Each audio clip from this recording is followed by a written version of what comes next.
Alors c'est vrai que c'est des débuts de débat, c'est même un petit fire, c'est pas un fireside chat, parce que on sera avec nos deux invités pour 15 bonnes minutes, en essayant de donner l'essentiel, en fait, et de communiquer sur des visions complémentaires. Et donc j'ai le plaisir d'accueillir Monsieur Karim Bilgil ou Nizar Yaish. Marhaba bikum.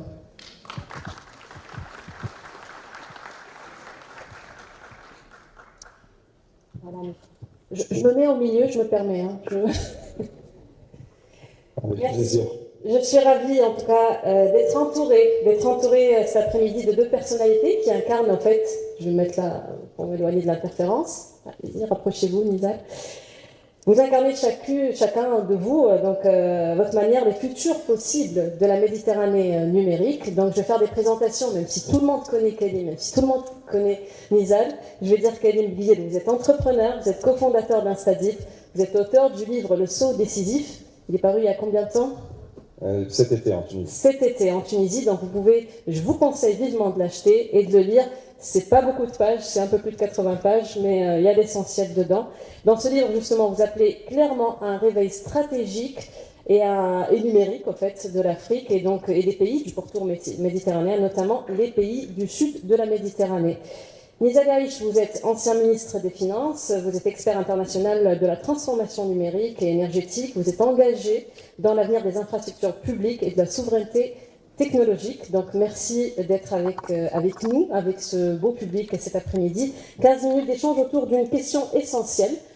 C'est la combo, en fait, la combinaison IA, énergie propre et renouvelable, et Bitcoin. Je viens de découvrir ça dans votre livre, mais aussi les talents locaux. Donc cette combinaison, cette fameuse recette magique, comment est-ce qu'elle peut être une réponse aux défis de la Méditerranée aujourd'hui? Comment est-ce qu'elle peut donner lieu à un modèle plus souverain, plus innovant? Donc je vais peut-être commencer avec vos visions tous les deux. Donc on se prend 5 minutes pour parler de vos visions. Kevin, dans votre livre, vous expliquez qu'il y a 3 vagues en fait. On parle de l'IA, vous l'avez expliqué ce matin, l'IA avec ses 3 piliers, les données, la puissance de calcul et les modèles. Mais aussi à côté de l'IA, on a l'énergie renouvelable et le Bitcoin. Donc ensemble, ils atteignent un point de basculement, vous dites. Donc pourquoi pensez-vous, justement, dans ce point de basculement, que l'Afrique, et plus précisément la Tunisie, dans votre livre vous parlez de la Tunisie, peut devenir un territoire pionnier dans cette convergence? Absolument, merci Raya, c'est un plaisir d'être de retour dans ce format très dynamique, on l'espère. Donc, brièvement, l'idée c'est qu'on vient de passer 3 seuils critiques. 2 seuils critiques dont j'ai parlé ce matin, et donc le premier seuil critique c'est le fait que l'IA a atteint un niveau de compétence humaine en réalité, et du coup tout va s'accélérer maintenant. On a énormément de capacités cognitives qui entrent en jeu, et du coup c'est la course en avant, je dirais pas la fuite en avant, mais vraiment le développement de l'IA sans aucune limite, parce que c'est une technologie qui fondamentalement peut continuer encore à progresser à grande échelle, mais même si on arrêtait tout aujourd'hui, et ça c'est un point intéressant, même si on arrête tout aujourd'hui en IA, rien que le niveau actuel des IA nous permettrait de débloquer un progrès extraordinaire. Donc en réalité, on ne va pas s'arrêter là, on va faire encore plus, mais c'est pour vous dire le potentiel extraordinaire de la technologie, d'où les investissements dont on a parlé ce matin. Le deuxième volet, bien entendu, c'est, vu les investissements massifs en IA, la puissance de calcul nécessaire et tout, il faut énormément d'énergie. Et donc le deuxième point, et le seuil critique, c'est le fait que l'énergie renouvelable, et notamment le solaire, est aujourd'hui plus compétitif que le pétrole, le charbon et le gaz. J'insiste, c'est un élément extrêmement important. Ça veut dire que même pour un industriel pur et dur, qui cherche que la rentabilité, sans aucune considération environnementale, il va prendre du solaire et du renouvelable aujourd'hui. Et ça, c'est absolument extraordinaire. Peut-être quelques batteries aussi. Donc, c'est la deuxième révolution et le deuxième point critique qui a été franchi, qui permet du coup des investissements à très grande échelle, dont je pense Nizar va parler également. Le troisième point, c'est cette notion de monnaie digitale, cette notion de créer un marché mondial où un jeune Tunisien, même dans une région défavorisée, même à Tataouine, Garça, Sidi Bouzid, peut être en fait un membre de l'économie mondiale. Et donc les moyens de paiement digitaux, et notamment Bitcoin, sont un outil privilégié pour cela. Et si on se penche un peu sur la question de ces nouvelles types de monnaies, on se rend compte qu'en fait, dans le cas de Bitcoin, je fais une grande séparation entre Bitcoin et toutes les autres cryptos. Pour résumer pour notre audience, les autres cryptos ne valent pas grand-chose. Personnellement, je pense que ça vaut quasiment zéro. Ça vaut un autre débat, ça. Voilà. Par contre, Bitcoin a beaucoup de valeur. Pourquoi? Parce qu'en fait, Bitcoin, c'est littéralement de l'énergie concentrée. Or, dans un monde d'abondance à venir, finalement, l'unité de paiement, si vous voulez, quand vous aurez des systèmes très intelligents, des robots, des choses très avancées, ça sera l'énergie. Donc la notion d'une monnaie qui est énergie, qui ne peut pas être, avoir de l'inflation sur commande, et qui est vraiment liée à l'énergie, c'est un concept qui va durer et qui pourrait avoir beaucoup d'importance dans l'avenir. Donc là aussi, on a passé un seuil critique. Aujourd'hui, l'adoption de ce type de standard, et notamment Bitcoin, dépasse Internet en 1999. Donc le seuil critique a été franchi, et la meilleure manière de penser, c'est comme Internet, sauf que c'est pour les paiements. Et du coup, vraiment, c'est un monde nouveau qui est en train de se créer, et des opportunités nouvelles pour la Tunisie, pour les pays du contour méditerranéen, qui apportent vraiment l'espoir d'une prospérité partagée, d'une richesse partagée, parce que les deux facteurs limitants qui sont la puissance de calcul et l'énergie, en réalité, on va vivre dans un monde d'abondance où l'intelligence sera abondante. Elle l'est déjà en grande partie. Si vous voyez le prix de ces systèmes, je vous donne juste une statistique. Le prix des meilleurs systèmes d'IA a été divisé par plus d'un facteur 100 en 2 ans. Donc on atteint déjà ce niveau où finalement la limite c'est vous. C'est est-ce que vous savez utiliser ces systèmes? Et ces systèmes ne sont pas chers en réalité. Mais c'est exponentiel. Voilà. Et la deuxième chose, c'est l'abondance de l'énergie. Nous utilisons à peine 1% de l'énergie qui nous vient du soleil. Et donc, pour toute considération pratique, cette énergie est illimitée. Merci Kalim. Alors pour rebondir à ce que Kalim vient de dire, imaginons, on a la volonté, on a les talents, on a le soleil et on a l'accès au Bitcoin. Qu'est-ce qu'on peut faire de cela en termes... Alors ce matin aussi, il avait évoqué l'importance des partenariats publics-privés, les PPP. Donc aujourd'hui, vous qui venez d'un monde, de la finance certes, mais aussi des politiques publiques, comment est-ce que vous voyez le rôle des États méditerranéens dans cette combinaison? Parce qu'à un moment, il va falloir... insuffler quelque chose dans ce sens. Oui, le rôle, à mon avis, il est très important et on est en train de le réaliser. Je le réalise moi-même de plus en plus via ce genre de forums, d'événements, et je sens une prise de conscience, notamment sur les 2-3 dernières années. Il faut qu'à mon avis, que les pays de la Méditerranée comprennent un peu aussi leur rôle à l'échelle mondiale. Il y a beaucoup de changements, d'évolutions géopolitiques, d'énormes tensions, on est en train de le voir. Beaucoup des guerres, on n'a jamais eu autant de guerres, des budgets d'armement de 2,4 trillions de dollars à l'échelle mondiale, beaucoup d'inégalités aussi au niveau de la finance, et une finance mondiale, et une finance qui s'éloigne de plus en plus des principes d'humanité, beaucoup de changements climatiques, d'évolutions démographiques, etc. Et aussi, donc les pays méditerranéens ont un énorme potentiel, je vais revenir là-dessus, mais aussi, je pense à cet axe-là, l'axe nord-sud, l'axe Europe-Afrique. L'Europe est aujourd'hui, et le sera demain malheureusement, secouée entre deux grandes puissances. Et on le voit. 27 trillions de dollars d'un côté, 20 trillions de dollars d'autre, de PIB, et avec une guerre, avec beaucoup de dépenses, avec les dépressions sur le temps, et ainsi de suite. Moi, je pense que cette zone-là, les pays méditerranéens peuvent apporter un grand plus pour apporter des éléments de stabilisation à l'Europe, pour apporter des éléments de co-développement concret, IA, énergie, talent, et aussi pour servir d'une manière vraiment efficace, l'axe Europe-Afrique. Si on réalise ça, à mon avis, on va créer beaucoup plus de richesse, tout en s'appuyant sur des valeurs qui ont été très secouées, on va dire, sur les 3 dernières années. Donc voilà, à mon avis, du point de vue politique, stratégique, ensuite géopolitique, finance internationale, et les grands changements aussi que connaît le monde, donc il faut qu'on soit pleinement conscient de ça. Et aussi, on a un rôle, à mon avis, vis-à-vis de la planète, vis-à-vis de l'humanité, à jouer. Et c'est un rôle historique, s'il date de 3000 ans, 4000 ans, apporter des solutions en IA, apporter des talents, apporter des green talents, apporter de l'énergie propre à l'Europe, à l'Afrique, au reste du monde, etc., etc., etc. Donc ce sont effectivement 3 piliers importants. Et au jour d'aujourd'hui, ce genre de discours n'était pas vrai il y a quelques années. Maintenant, il est devenu. techniquement, scientifiquement, financièrement, économiquement, commercialement, on coche toutes les cases. Le prix, effectivement, Karim l'a mentionné, le prix de l'IA, le coût de l'IA, etc., il a été divisé par X. Je peux aussi dire que le coût tout ce qui est panneaux photovoltaïques et autres, divisé par 10 sur l'espace de quelques années. Le coût du stockage, il a énormément baissé aussi, ça va continuer à le faire. Le transport, la connectivité, on est mieux connecté aujourd'hui, ça se développe par d'énormes quantités de fibres optiques, etc., mais aussi même le coût du transport d'électricité, et ainsi de suite.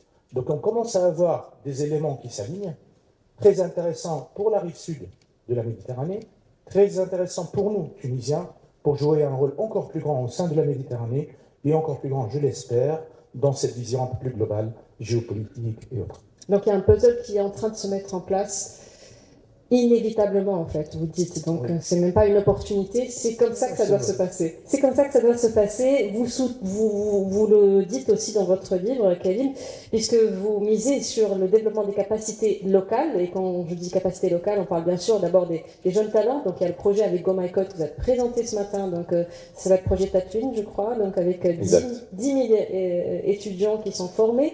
Mais aussi, donc il y a l'innovation, l'infrastructure, les data centers dont vous parlez aussi, l'importance d'avoir nos propres data centers. Donc, si on imagine un peu les types de projets, enfin j'imagine parce qu'il y a peut-être des projets qui sont en train de se mettre en place, quels sont les projets qui sont les plus intéressants pour répondre à ce besoin? Et aujourd'hui, le point central, c'est la souveraineté numérique et le développement pour la jeunesse. Absolument. Donc, bien entendu, il y a toute l'expertise software, et comme on en a un petit peu parlé ce matin, la maîtrise des agents. Je voudrais ajouter que ce n'est pas un point trivial. Vraiment, savoir bien utiliser les agents IA, c'est savoir leur poser des questions très avancées, avec beaucoup de contexte. Et si c'est bien fait, le gain de productivité réellement est de l'ordre de 50 à 100 fois. Je n'ai pas vu beaucoup de gens le faire, plutôt des gains de productivité de l'ordre de 2 à 3 fois, mais en réalité, c'est tout à fait possible. Et plus vous êtes bon en software, et plus vous allez être productif avec ces systèmes. Donc là, il y a une opportunité extraordinaire. Elle est en train de commencer à être saisie, on doit faire beaucoup plus. Mais je suis optimiste parce que je vois que c'est déjà en train d'avoir un impact à travers certaines des initiatives que vous avez décrites. Et il y a d'ailleurs d'autres partenaires, d'autres acteurs qui font la même chose. On était tout à l'heure avec Badruddin Ouaili qui a fait beaucoup pour le pays au niveau caritatif. Avec M. Mehdi Hawass, on a fait beaucoup de travail en partenariat avec le ministère de la Santé et avec Talent. Donc il se passe beaucoup de bonnes choses. Ça, c'est sur le volet software. Mais maintenant, et ça, c'est ça qui est nouveau, en fait, il y a une vraie opportunité en termes de développement des infrastructures. Ce potentiel en énergie dont Nisa parle, ce potentiel en termes de data center, supercalculateurs, tout ça, en fait, nécessite des expertises, des compétences qui sont autant d'opportunités sérieuses. C'est du dur, c'est du hardware pour la jeunesse. Et du coup, expertise en énergie, expertise en supercomputing, s'ajoute à l'expertise software qui est nécessaire. Et donc, en fait, en réalité, si on se forme convenablement, le nombre d'opportunités est très grand et la prospérité qui est créée, j'insiste, peut permettre un développement formidable de l'Afrique du Nord, mais aussi un développement et une croissance pour l'Europe. J'apprécie beaucoup le point qui a été fait. En réalité, c'est un vrai partenariat gagnant-gagnant. L'Europe a autant besoin du bassin méditerranéen, de l'Afrique du Nord et de l'Afrique que l'Afrique a besoin de l'Europe. Et donc c'est un vrai partenariat gagnant-gagnant. Pourquoi? Parce que les sociétés européennes, certaines étant leaders de leur marché, sont face à cette compétition justement des États-Unis et de la Chine, et donc se doivent d'être compétitives en IA. Et être compétitif en IA, c'est avoir les meilleures technologies avec une base de coût en termes d'énergie et de puissance de calcul installée qui est du même niveau, voire d'un meilleur coût que les concurrents. Et ça, c'est le joker qu'offre l'Afrique du Nord et la Tunisie. Je pense qu'il tend la perche un petit peu par rapport à ma prochaine question, justement, qui est comment un pays comme la Tunisie peut miser justement sur l'énergie solaire, particulièrement. Comment est-ce qu'on peut la déployer à grande échelle? Donc ce matin, vous avez parlé de la proximité avec l'Europe, mais aussi il y avait une question, je crois que je suivais depuis l'autre salle, c'est pourquoi ne pas garder ce solaire pour nous, en fait cette énergie pour nous, et que vous disiez que c'était suffisant, c'était amplement suffisant pour remplir toutes les, pour tout le monde, quoi. Il y en avait pour tout le monde. Pour toute la planète. Pour toute la planète, effectivement. Et donc, vous, comment vous voyez ce déploiement à grande échelle pour la Tunisie et comment cela pourrait devenir la colonne vertébrale, en fait, d'une IA méditerranéenne responsable et durable, parce qu'il est aussi question, de souveraineté, mais de durabilité également. Il faut dire, en plus des derniers éléments, évolution technologique, performance et autres, en plus des évolutions de coûts et de prix récemment constatées, je peux vous dire qu'ici en Tunisie, on a été très gâtés par le bon Dieu. Le désert, on a une performance de concentration de photons extraordinaire, combinée à une proximité géographique, distance, avec le reste de l'écosystème économique tunisien et avec l'Europe, plus des conditions climatiques, plus la baisse significative de tout ce qui est panneaux, leurs performances, bifaciaux, orientables, etc., de nouvelles technologies qui résistent bien à la poussière du désert et ainsi de suite, le coût des stations, et là c'est du très concret, de conversion à CDC, plus le coût de tout ce qui est transport, qu'il soit terrestre ou sous-marin. On a uniquement 200 km de distance entre le Cap-Vent et le sud de la Sicile, avec une eau pas très profonde. Et ça aussi, c'est un autre avantage. Et, en fin de compte, on serait capable de financer et d'arriver à vraiment à apporter énormément d'énergie à nous-mêmes. À nous-mêmes, lorsque je dis nous-mêmes, c'est par exemple pour 4% de la surface du désert tunisien, on peut produire 220 TWh par an. On peut générer 100 gigawatts. 4% seulement de la surface du désert. Et avec les évolutions technologiques, on peut même descendre à 3% seulement.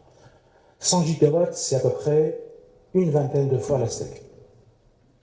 Donc il y a de quoi largement servir nos besoins, il y a de quoi largement répondre aux besoins de l'énorme déficit commercial. Je ne sais pas si on réalise l'impact de ce déficit. On a annoncé les chiffres, on parle de 18 milliards de dinars à fin octobre, donc on va très probablement dépasser les 20 milliards de dinars cette année, dont les 2/3. C'est un déficit énergétique. Et combiné à un énorme besoin aussi pour nos partenaires européens. Donc non seulement on pourra répondre à de grandes ambitions, comme Karim est en train de les formuler, de l'IA, industrialiser l'IA, etc., répondre aux besoins de notre propre économie actuelle, mais aussi aider tout ce qui est dessalement d'eau et ainsi de suite, l'agriculture, et aussi aider nos partenaires d'une manière égale, nos partenaires européens, pour être servis en énergie propre. Donc c'est vraiment gagnant-gagnant, c'est pas uniquement ni pour eux, on a largement de quoi servir nos propres besoins et j'espère les besoins futurs en industrialisant l'intelligence avec l'IA, avec les data centers, mais aussi aider l'économie européenne à avoir accès à de l'énergie propre à moindre coût. Et ça, ce que je dis, c'est vraiment techniquement et scientifiquement maintenant prouvé avec les derniers éléments dont nous disposons. Et à mon avis, c'est un peu le sens de l'histoire. On est à un moment essentiel, effectivement, cher Karim. Oui. Et d'ailleurs, il nous reste 2 minutes. Donc, tout ça, c'est des super nouvelles. Ça a l'air d'être. Tu m'as pris 2 minutes, je te prends 2 minutes. donc, juste pour conclure, donc déjà, tout ceci est une excellente nouvelle. Et d'ailleurs, je voulais rajouter, Nizar, que la capacité dont tu parles représenterait entre 5 et 10% de la consommation européenne d'énergie, ce qui est énorme. Okay, donc, mais en plus, j'ai d'autres bonnes nouvelles. Okay, parce qu'au niveau de l'IA, on a des circonstances extrêmement favorables. Comme on en parlait ce matin, le réseau de fibre optique de télécom Medusa vient d'arriver en Tunisie. Il relie toute la Méditerranée, Barcelone, Marseille, toutes les grandes villes. Et littéralement, il met la Tunisie à 10 millisecondes aller-retour de Marseille, ce qui est absolument extraordinaire. Ça veut dire qu'on peut déployer une vraie industrie des supercalculateurs en Tunisie parce que nous avons les marchés qui sont disponibles en Europe, et même au niveau inférence. C'est pas simplement entraîner des modèles, c'est les servir en temps réel quand quelqu'un dans l'Europe du Sud a une requête, à Rome, Marseille, etc., et il veut une réponse immédiate. Donc ça, c'est un premier point. Et la deuxième bonne chose, c'est que tout ça coûte énormément d'argent. On est à l'échelle de milliards, voire dizaines de milliards de dollars. Mais la bonne nouvelle, c'est qu'on peut prendre ce risque. Et pourquoi? Parce que, comme on en parlait un petit peu ce matin, la révolution de l'IA ne va pas s'arrêter. Et donc, investir dans ce domaine, on pourrait presque investir les yeux fermés. D'ailleurs, c'est pour ça que les géants américains et chinois investissent autant. Mais ce que je veux dire, c'est une réelle opportunité qui, d'un point de vue valeur contre risque, est absolument exceptionnelle. Merci beaucoup.